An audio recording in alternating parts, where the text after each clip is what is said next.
Je voudrais qu'on entende Albéric Guigou, c'est votre métier de protéger la réputation des citoyens, des personnalités, des entreprises, c'est ça, sur Internet? Tout à fait. En gros, vous leur dites quoi? Vous leur dites ne mettez rien en ligne? Alors ça fait effectivement partie de ce qu'on peut recommander aux gens. C'est une mesure qui est la mesure de base, hein, c'est de ne pas effectivement confier ni à ses proches, ni à un serveur éloigné, même s'il appartient à une méga corporation comme Apple, des photos qui sont intimes.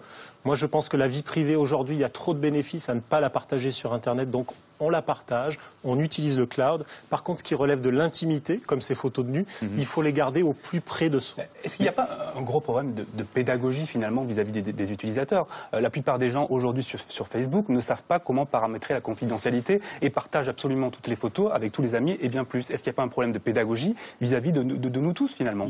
L'évolution de la technologie, aujourd'hui, se fait un peu trop vite pour nous tous. Et quand je dis nous tous, c'est effectivement les utilisateurs finaux, qu'il s'agisse de particuliers, de stars. Ça se fait aussi trop vite, je pense, pour les médias qui courent après les technologies et les couvrent d'une manière qui est parfois un peu caricaturale. Et ça se fait aussi trop vite pour les institutions qui n'arrivent pas à cadrer tout ça. Il faudrait qu'on parle peut-être d'Apple, qui va faire une grande conférence de presse, une keynote dans quelques jours. Effectivement très mal pour eux. Hein. Ils annoncent mardi probablement un nouveau smartphone et puis également une montre connectée et sans doute des innovations sur le paiement sur mobile. Bon, avec voilà ce qui vient de se passer, avec le doute. Hein. Eux disent que ça n'est pas de leur faute, évidemment.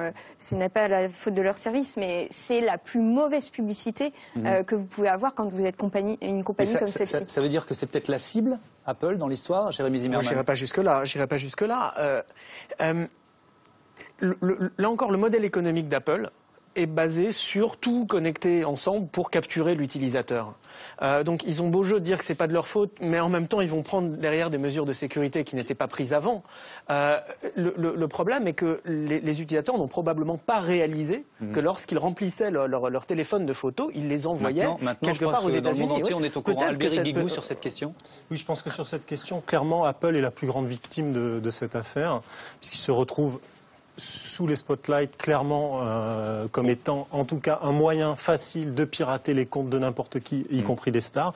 Ils doivent maintenant faire des corrections, ils l'ont admis eux-mêmes, et les articles se multiplient, qui donnent des conseils de comment pirater iCloud en quelques minutes pour quelques dizaines de dollars. On a des logiciels qui sont disponibles sur Internet. Jusqu'à maintenant, très peu de gens le savaient. Aujourd'hui, des millions de gens le savent sur la planète et vont vouloir les utiliser. Un dernier mot, chacun. Jérémy Zimmermann. Oui, je suis très triste pour les victimes. Ça doit être difficile, mais peut-être que cette histoire avec les célébrités va nous faire prendre conscience des enjeux, mais il faudrait arriver à se poser les bonnes questions.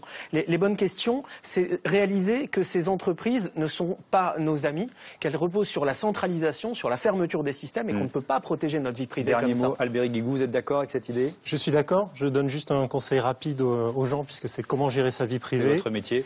Voilà. Changez régulièrement vos mots de passe, ayez des bons mots de passe. Ne faites pas confiance aux services momentanés, comme Snapchat, dont on entend beaucoup parler. Eux aussi stockent vos données. Et gardez vos photos intimes le plus proche de vous et évitez d'en prendre. On a bien compris. Il y avait effectivement une faille.